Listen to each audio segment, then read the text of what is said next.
Solution of linear equation बेटा। अगला हमारे पास है इटरेटिव मेथड।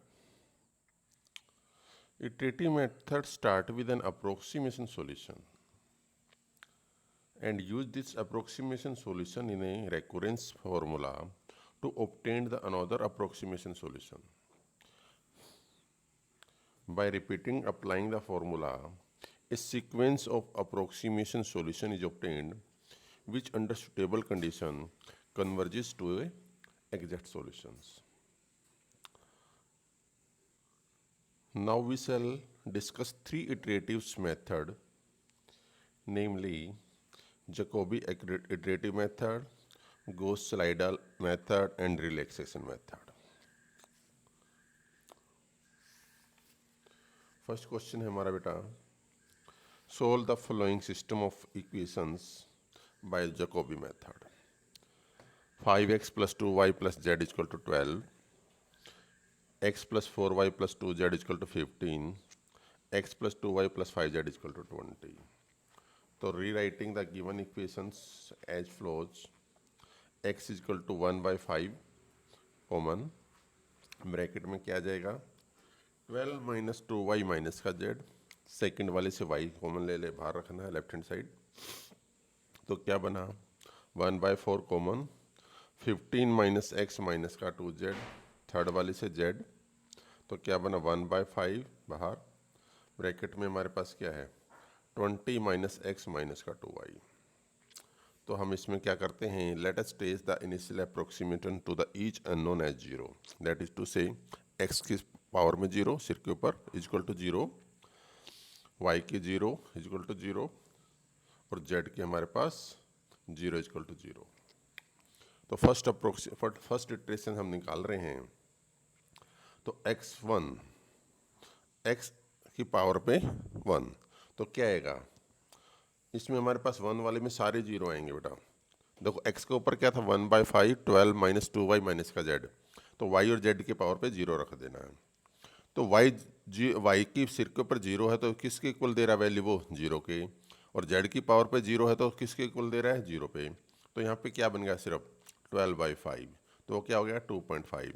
y1 में क्या यूज हो रहा है 1/4 कॉमन, 15 - x की पावर में 0, 2z की पावर में 0, तो यहाँ पे क्या बना 3.75। इसी तरह z पे बेटा, z की 1 क्या बनी 1/5, 20 - x की पावर में 0 - 2y की पावर में 0, तो क्या बनी 4 के इक्वल।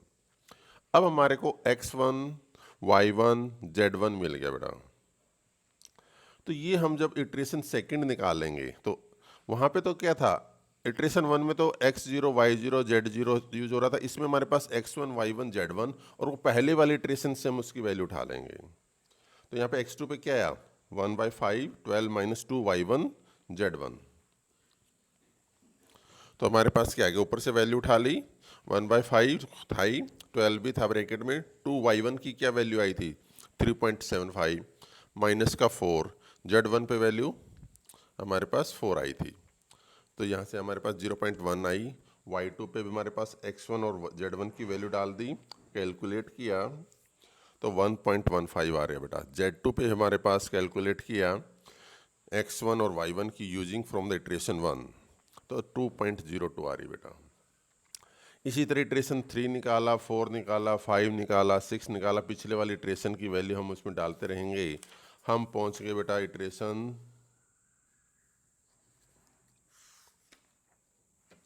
14 पे।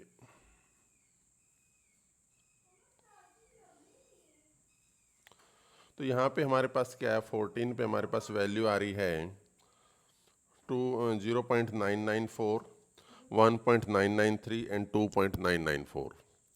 तो यहाँ से 13 और 14 ऑब्जर्वेशन से हमारे को क्या मिला कि we observe that in 13 and 14 observation approximation to the unknown approximately same, so we stop the iterative method. हम क्या देखते हैं बेटा 3 डेसिमल प्लेसेस तक पिछले वाले में और इस वाले में ऑलमोस्ट सेम होना चाहिए, ज़्यादा डिफरेंस नहीं होना था, तो हम वहाँ पे अप्रोक्सीमेशन रोक देते हैं, इटरेशन रोक देते हैं। तो यहाँ पे हमारे पास क्या वहाँ पे 1009 आया था, यहाँ पे 0.994 आया बेटा।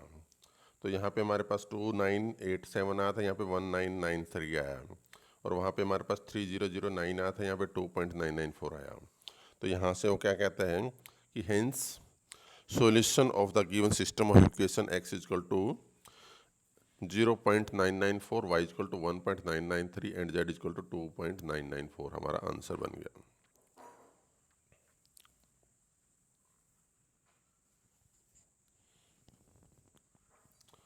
फिर आता है बेटा गॉस-स्लाइडल मेथड।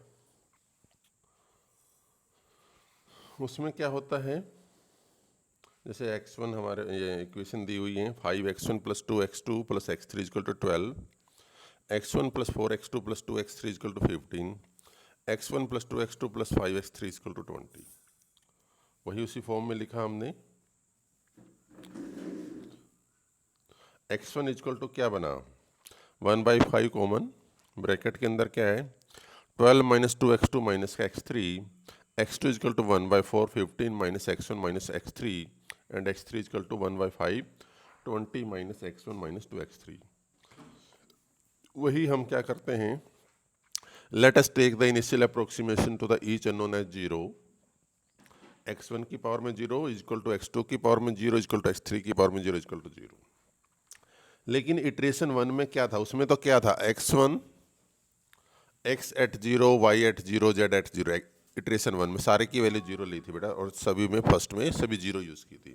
लेकिन यहाँ पे क्या है, थोड़ा ध्यान से देखना, गॉस-स्लाइडल में x1 at 1 पे, x1 के ऊपर 1 है जब सिर के ऊपर, तो क्या है 1/5, 20 - 2 x2 की पावर में 0 एंड x3 की पावर में 0। x2 की 1 पे क्या आया 1/4, 15 - x1 की पावर पे 1 - 2 x3 की पावर पे 0। x3 पे क्या आया 1/5, 20 - x1 1 and x2 times x2 1। Calculate किया तो x1 at 1 पे क्या है 2.4, x2 at 1 पे क्या है 3.15, x3 at 1 पे क्या है 2.26। तो क्या है, पहले वाले में दोनों 0 पे, सेकंड वाले पे 1 0 पे, और थर्ड वाले पे 1 1। 0 0 1 0, सिर के ऊपर क्या क्या वैल्यू यूज हो रही है 0 0 पहले वाले स्टेप पे, दूसरे वाले स्टेप में 1 0, थर्ड वाले पे 1 1। इसी तरह इटरेशन सेकंड पे क्या है, एक एक इंक्रीज करते रहो उसमें। तो क्या हो जाएगा, पहले वाले पे 0 0 था तो अगले वाले पे क्या हो गया 1 1, फिर क्या था सेकंड पे 1 0 था तो क्या हो गया, एक एक इंक्रीज करते रहो 2 1 बन गया वो, और उससे अगले वाले पे 1 1 यूज हो रहा था तो क्या बन गया बेटा 2 2। वैल्यू कैलकुलेट की, और वो वैल्यू जो निकल रही है आगे जो इटरेशन में यूज हो रही है वो हम डालते रहेंगे। सिर्फ डिफरेंस क्या था, वहाँ पे तो सेम चलते थे, 0 0 है तो 0 0 चलेगा, तीनों स्टेज पे, तीनों पॉइंट पे x और y और z पे जो भी था। और यहाँ पे हमारे पास थोड़ा अलग चलता है, फर्स्ट पे 0 0, फिर 1 0, फिर 1 1, और फिर एक एक अगले पे ऐड करते रहना है, और वहीं तक चलना है जब तक 3 डेसिमल प्लेसेस तक जो हमारा डिफरेंस है वो ऑलमोस्ट सेम ना आ जाए बेटा। तो यहाँ पे हमने क्या किया, इटरेशन 7 पे गए तो हमारे पास क्या आया, x1 की जो वैल्यू आई है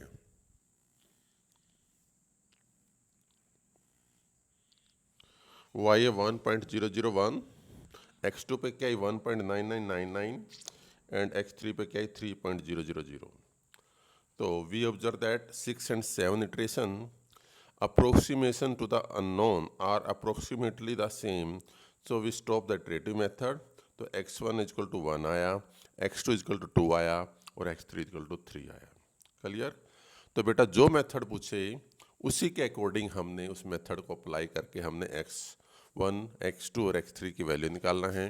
गोस स्लाइडल से पूछता है तो गोस स्लाइडल में ध्यान रखना है, और हमारे पास जकोबी से पूछता है तो जकोबी के में ध्यान रखना है कि x y z इटरेशन 1 में हम क्या लेके चलते हैं और गोस स्लाइडल में हम क्या लेके चलते हैं।